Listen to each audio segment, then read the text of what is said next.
Don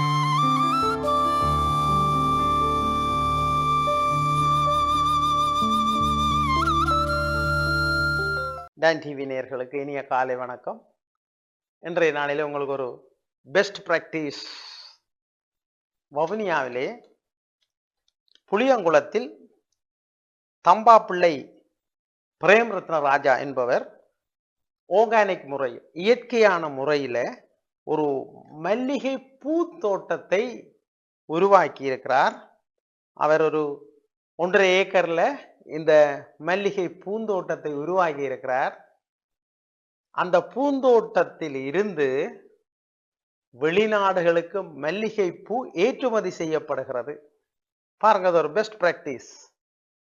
உற்பத்தியாளர்கள், ஒரு நாடு வளர்ச்சியடைய வேண்டும் என்று சொன்னால் உற்பத்தியாளர்கள் தேவை. அதுவும் உள்ளூருக்கு அல்ல, வெளிநாடுகளுக்கு ஏற்றுமதியாளர்கள். இன்று இலங்கை மிக மோசமான பொருளாதார நெருக்கடியிலிருந்து இன்னும் மீளவில்லை. இதை பற்றி பல கலந்துரையாடல்கள் நாங்கள் மேற்கொள்ள வேண்டி இருக்கிறது. இந்த நேரத்தில் இந்த முயற்சியாளருடைய மிக சிறந்த, பாருங்க, அவருடைய தெரிவு மிக எளிமையாக சிம்பிளாக செய்யலாம். இயற்கையாக மல்லிகை பூக்களைத்தான் அவர் வச்சுக்கிறார். நீங்க போய் பார்க்கலாம். அப்ப புளியங்குளத்தில் 1 கிலோ உள்ளூர்ல 5000 ரூபாய்க்கு போகிறது. பயங்கர டிமாண்ட். பூ பிடிங்கின உடனே வந்து வேண்டி கொண்டு போயிட்டு விடுகிறார்கள். அடுத்தது மிக முக்கியமானது, அவர் ஏற்றுமதி செய்கிறார். இவரைத்தான் நாங்கள் கௌரவிக்க வேண்டும். அப்ப அவர் எந்தெந்த நாடுகளுக்கு ஏற்றுமதி செய்கிறார்? இங்கிலாந்துக்கு ஏற்றுமதி செய்கிறார், பாருங்க. அதே போல சுவிட்சர்லாந்துக்கு ஏற்றுமதி செய்கின்றார். அதே போல பிரான்சுக்கு ஏற்றுமதி செய்கின்றார். அதே போல இந்தியாவுக்கு ஏற்றுமதி செய்கிறார். அதே நேரத்தில் உள்ளூர்ல இங்க யாழ்ப்பாணத்துல கொழும்புல இருக்கின்ற கோயில்கள், பெரிய பெரிய கோயில்கள் எல்லாம் அவரிடம் மல்லிகைப்பூ வேண்டும், மல்லிகை மொட்டு வேண்டும், மல்லிகை அதாவது சரம் வேண்டும், மல்லிகை பூமாலை வேண்டும். அவர் கொஞ்சம் பேருக்கு வேலை வாய்ப்பு கொடுத்திருக்கிறார். ஒரு பெரிய ஒரு தொழில் முயற்சி, புதிய தொழில் முயற்சி.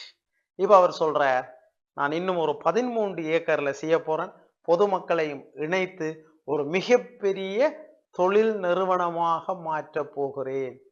இவ்வாறுதான் எமது மண்ணில் யுத்தத்துக்கு பிறகு நாங்கள் மீண்டு எழுவதற்கான அடையாளங்கள் அழகாக தெரிகின்றன. இவற்றை ஊக்குவிக்க வேண்டும் என்று பாருங்க. அவர் சொல்ற மிகப்பெரிய டிமாண்ட். என்ன ஒருத்தரும் ஊக்குவிக்க தேவையில்லை. பாருங்க, அவருடைய தெரிவு, எங்க தேவை இருக்கிறது, என்ன தேவை இருக்கிறது, அதை எவ்வாறு உற்பத்தி செய்வது, அதை எவ்வாறு சந்தைப்படுத்துவது.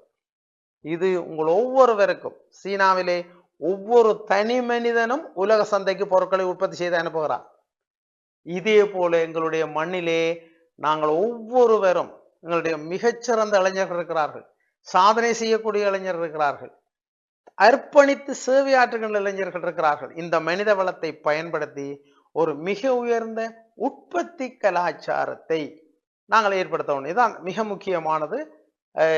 இந்த உற்பத்தி கலாச்சாரம் தொடர்பாக பிரதேச செயலகங்கள்ல, பிரதேச சபைகள்ல, மற்றும் பல்வேறு அரச நிறுவனங்கள்ல பயிற்சி நெறிகள் நடைபெற்றுக் கொண்டிருக்கின்றன. அப்ப இந்த பயிற்சி நெறிகளுக்கு இந்த பாடசாலையை விட்டு விலகிற பிள்ளைகள், அப்ப பாருங்க, ஏனண்டா யூனிவர்சிட்டிக்கு அது ஒரு 15 இருந்து 18 வீதம் தான் போயினோம். மிச்சம் 80 வீதமும் அவங்க வெளியில் வீசப்படுகிறார்கள். இலங்கையின் கல்வி முறையின் தவறு. ஆக அவர்களுக்கு இவ்வாறான உற்பத்தி முறைகளை, என்ன பொருளை உற்பத்தி செய்யலாம், எப்படி உற்பத்தி செய்யலாம், அதற்கான நிதி மூலங்கள் என்ன, அதற்கான மூலதனத்தை எவ்வாறு பெறலாம் என்று இன்று இளைஞர்களுக்கும் யுவதிகளுக்கும் ஒரு பெரிய ஒரு விழிப்புணர்வை, ஒரு எடுக்கேட் பண்ண வேண்டும். இது பாடசாலை மட்டத்தில் இருந்து கொண்டு போக வேண்டும். அவர்களை வீணாக ஒரு தொழில் தேர்ச்சி உள்ளவர்களாக மாற்றி உற்பத்தியாளராக்குவர். இதுதான் இன்று உலகளாவிய ட்ரெண்ட், உலகளாவிய செல் நெறிகள்.